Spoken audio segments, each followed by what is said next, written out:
moi j'ai pas pensé toujours à la avec toi, je m'en cerise. fais Des pas souvenirs. Hein. Toi Écoutez, ça y est, j'ai ma mère. Vous voyez maintenant. J'ai un projet à vous proposer, écoutez-moi. D'aubergine à fumer. Écoutez-moi. J'ai un projet à vous proposer.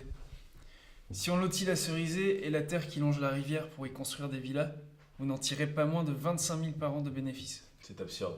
Croyez-moi, si vous annoncez dès maintenant que vous lotissez, je vous promets qu'à l'automne, il ne vous restera pas un terrain à louer.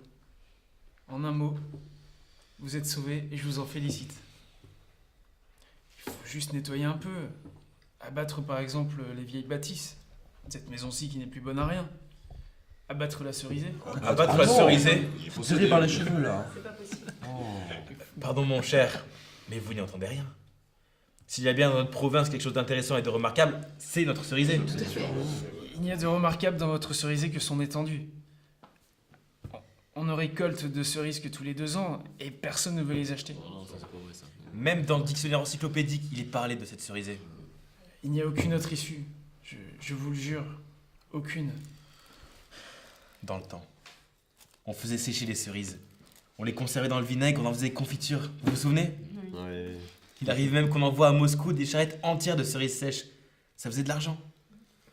Et les cerises alors? Elles étaient douces, juteuses, parfumées. On savait la manière de les préparer. Et qui en a la recette aujourd'hui? On l'a oublié, personne ne la sait plus.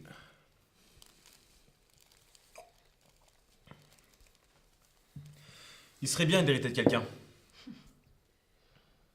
Il serait bien de marier Anya à un homme très riche. Il serait bien de tenter notre chance chez la comtesse, notre tante. Elle est riche. Très riche. Notre tante est très riche, mais nous aime pas. C'est malheureusement vrai, cousin. Bon, jeudi. J'étais au tribunal, il est venu du monde. On a commencé à parler de choses et d'autres. Et il me semble qu'on pourra emprunter sur billet de quoi payer les intérêts. Mardi, je retournerai en ville et j'en parlerai encore. Ta mère parlera à Lopakhin. Il ne lui refusera certainement pas d'aider. Et toi, quand tu seras reposé, tu iras parler à ta grande-tante, la comtesse. Ainsi, nous agirons de 3 côtés. Et nous paierons les intérêts, j'en suis convaincu. Sur mon honneur. Sur tout ce que vous voulez. Je vous le jure, le bien ne sera pas vendu. Je le jure sur mon être, cela ne sera pas.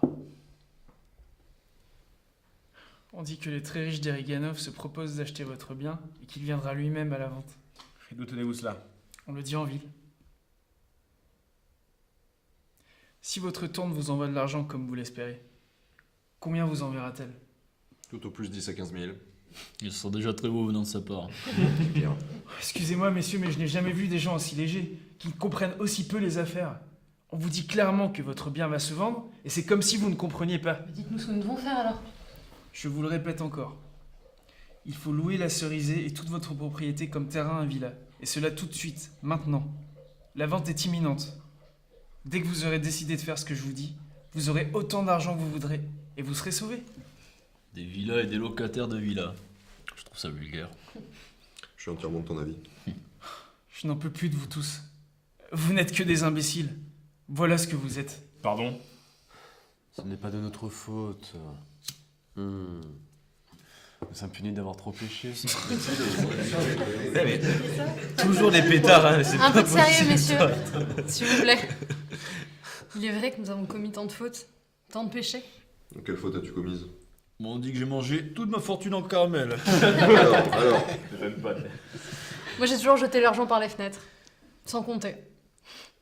Et j'ai épousé un homme qui ne faisait que des dettes. C'est le champagne qui l'a tué. Il buvait affreusement. Et pour mon malheur, j'ai aimé un autre homme, j'ai cédé. Et juste à ce moment-là, première punition, comme un coup sur la tête, mon fils s'est noyé ici dans le lac.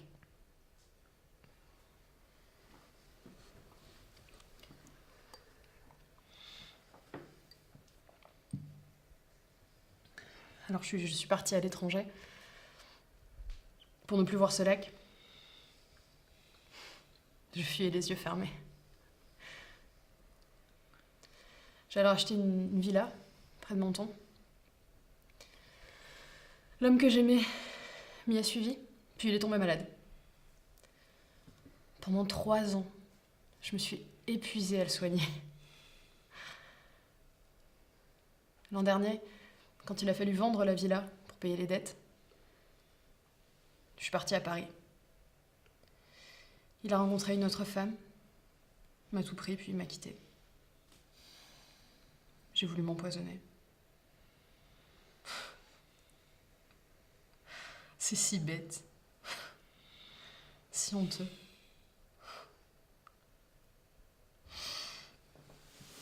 Puis le désir m'a repris de revoir mon pays, de tous vous revoir.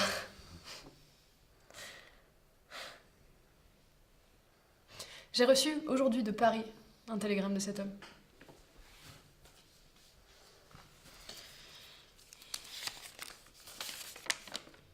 Il me supplie de le pardonner et de revenir.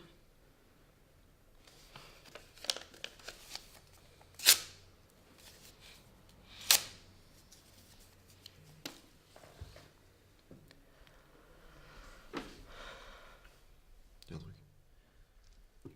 Figurez-vous que j'ai vu une pièce extrêmement drôle hier soir. C'était quoi? Messieurs, vous ne devriez pas aller voir jouer des pièces, mais vous examiner un peu plus. Je suis désolé, mais votre vie à tous est terne. Vous parlez pour ne rien dire.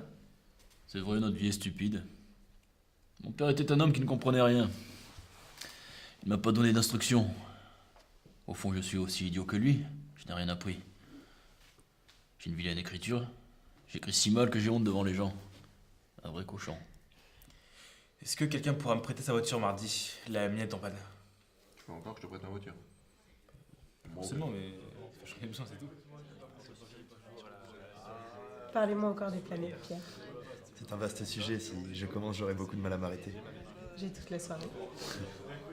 Eh ben, écoute.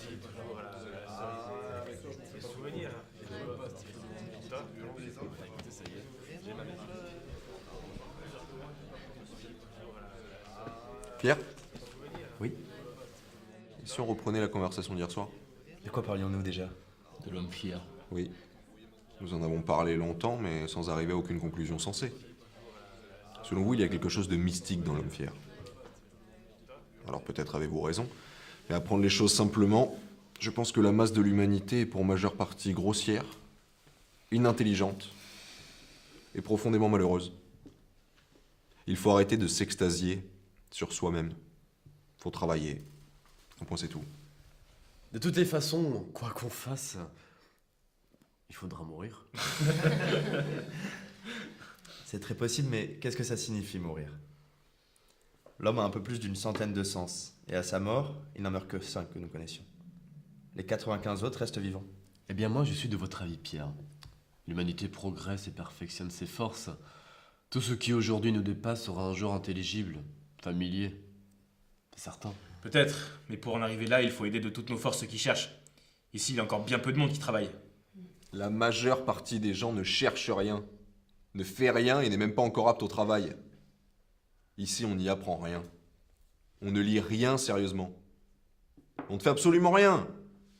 Des sciences, on se contente d'en parler, et on n'entend rien à l'art. Tous ont des mines graves et ne dissertent que de choses sérieuses. D'autres font de la philosophie, et néanmoins, la majorité d'entre nous, 99%, vit comme des sauvages. À tout propos, on se bat, on s'injurie, on mange de façon répugnante, on dort dans la saleté, le manque d'air, partout des punaises, de la puanteur, de l'humidité, de la saleté morale. C'est vrai, il y a en effet partout que malpropreté et vulgarité. Messieurs, je crains et je déteste les discours trop sérieux. Mieux vaut vous taire. Moi, je me lève à 5h du matin, Pierre. Je travaille du matin au soir. Je manie constamment mon argent et celui des autres. Et je vois comment sont les gens. Il suffit de se mettre à faire n'importe quoi pour comprendre qu'il y a peu de gens honnêtes, convenables.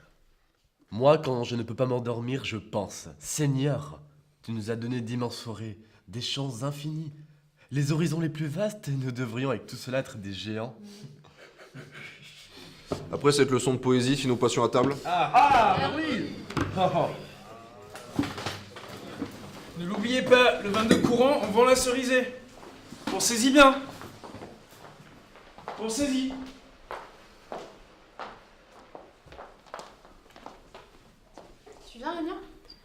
J'arrive. Nous voici seuls. Varia ne nous quitte pas d'une semelle. Elle ne peut pas concevoir que nous soyons au-dessus de l'amour. Il fait extrêmement bon aujourd'hui. Oui, le temps est merveilleux. Pierre, qu'avez-vous fait de moi? Comment se fait-il que je n'aime plus la cerisier comme jadis? Je l'aimais tant. Je ne croyais pas qu'il y eût sur terre un endroit plus beau que notre verger. La terre est grande et belle et il ne manque pas de merveilleux endroits.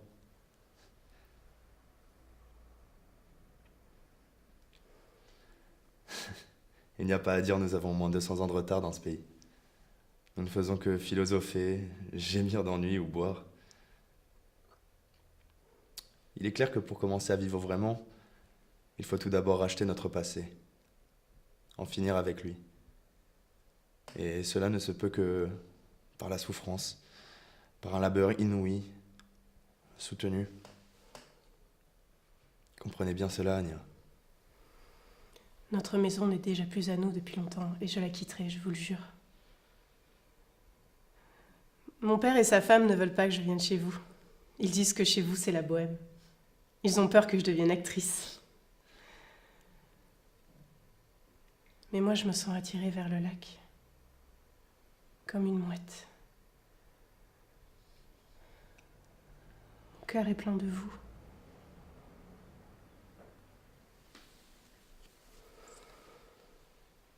Nous sommes seuls. Il y a quelqu'un là-bas? Non, personne. Un baiser.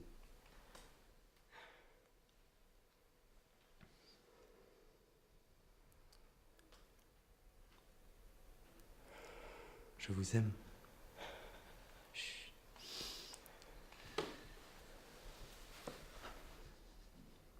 Croyez-moi, je n'ai pas encore 30 ans, je suis jeune, je suis étudiant, et pourtant j'ai déjà bien souffert.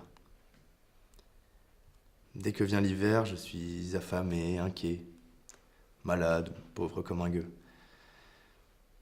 Et pourtant, chaque minute, jour et nuit, de vagues pressentiments remplissent mon âme. Je pressens le bonheur. Je le vois déjà. Ce bonheur s'approche de plus en plus. Anya, où es-tu? Encore cette Varia?